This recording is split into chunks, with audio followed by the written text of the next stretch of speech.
Il-Gvern se jgħaddi liġi li permezz tagħha l-karta tal-identità, il-passaport u ċ-ċertifikati tal-iskola ta' persuni transgender se jkunu juru d-dettalji tal-persuna skont is-sess il-ġdid tagħha. Dan tħabbar l-4 filgħodu waqt seminar mis-sensiela Effiċjenza fil-ħidma tal-Gvern. Il-Ministru Helena Dalli qalet li dan hu pass li se jagħmel il-ħajja tal-persuni transsesswali aktar dinjituża.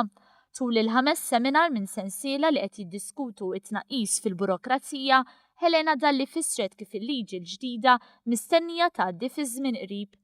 Helena Dalli spjegat li dawn il-persuni qed ibatu minħabba prattiċi li ma jagħmluhomx ġieħ u li joħolqulhom komplikazzjonijiet żejda f'ħajjithom.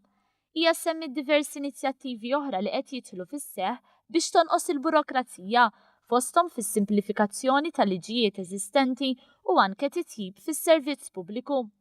Qed issir ħidma wkoll biex tinħoloq app fuq il-mobile li tagħti tarif dwar spiżeriji miftuħin fil-lokalitajiet madwar il-pajjiż u li tinforma liċ-ċittadini wkoll dwar ċaqliq fi prezzijiet ta' fuel u mediċini u dwar drittijiet tal-konsumatur bil-liġi.